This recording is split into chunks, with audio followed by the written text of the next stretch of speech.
Ici,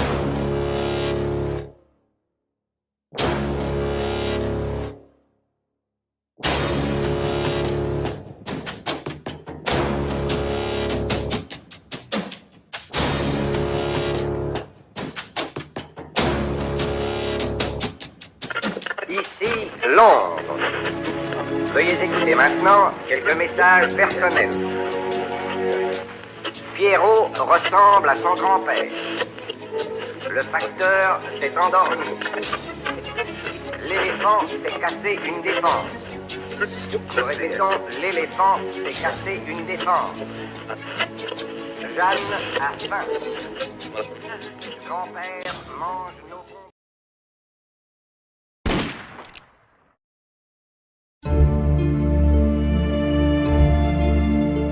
Moulin de Tarentais, Stèle Roger Conner, Pierre-Marius Rodier.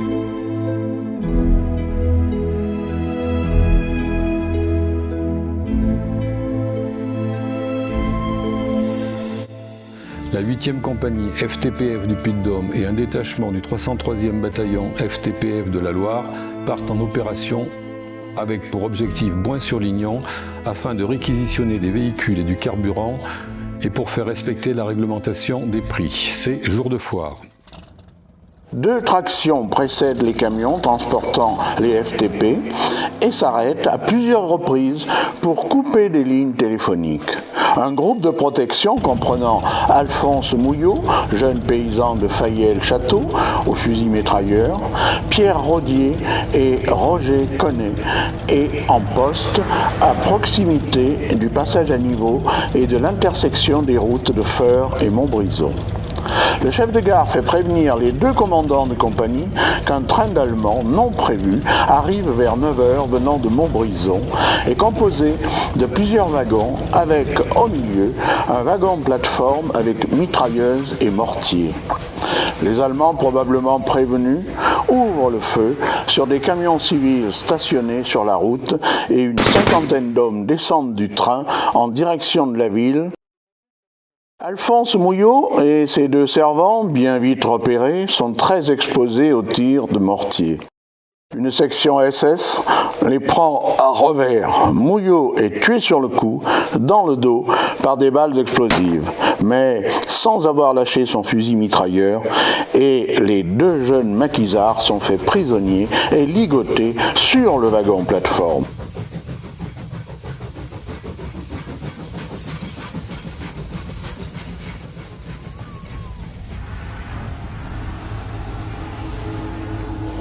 Arrivés à Thiers, les SS, qui font partie des occupants de Thiers, détachent les 2 combattants de la résistance, la tête pleine de coups, et leur font traverser la ville pieds nus devant eux pour les conduire à l'école du Moutier, quartier des SS, entouré d'une forte escorte qui, armée et casquée, entonnait des chants guerriers.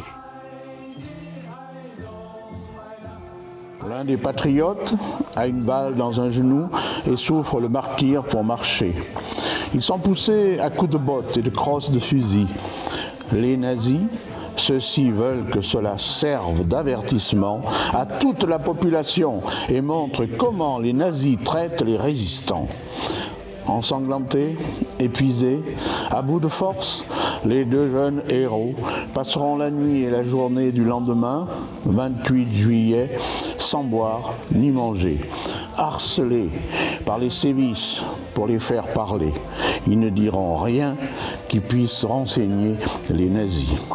Le 29 juillet 1944, leurs tortionnaires renouvellent ce défilé d'hommes enchaînés à travers la ville, puis les conduisent au lieu-dit Moulin de Tarentais, aux portes de la cité. Les 2 suppliciés sont forcés de creuser leur tombe à main nue, sous les invectives et les colibets de l'ennemi, lequel pousse la cruauté en buvant de l'eau fraîche sous leur nez et la recrachant ensuite contre leur pauvre visage. Ils seront ensuite fusillés et grossièrement enterrés sur place sous quelques centimètres de terre rougie, de sang et de cailloux. Pierre-Marius Rodier était un jeune paysan originaire de Saint-Jean-des-Olières. Roger Connet de Bierme dans les Ardennes, réfugié avec ses parents en 1940 à Cieux dans le Limousin. Refusant le STO, il avait rejoint les maquisards de Saint-Éloi-la-Glacière où il avait pris le nom de Roger, dit Bidule. Amis, entends-tu le vol noir des corbeaux sur nos plaines? C'est le 9 septembre 1944 qu'après un hommage public et un service funèbre à l'église Saint-Genet, un cortège interminable accompagnera les deux dépouilles au cimetière des Limandons. Oh, et partisans, ouvriers, paysans, c'est l'alarme. Ce soir, l'ennemi connaîtra le prix du sang et des larmes.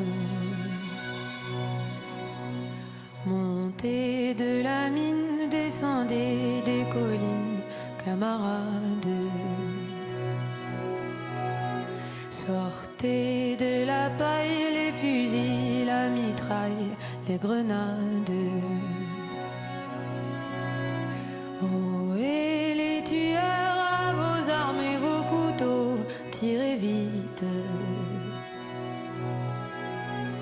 Oh, et saboteurs, attention à ton fardeau, dynamite. Amis, entends-tu les cris sourds du pays qu'on enchaîne?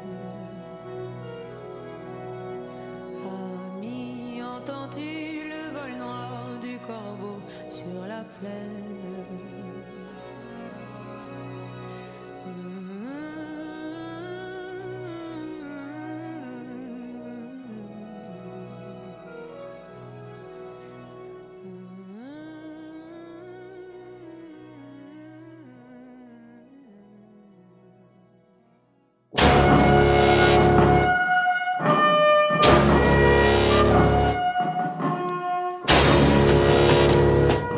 Ici, Londres.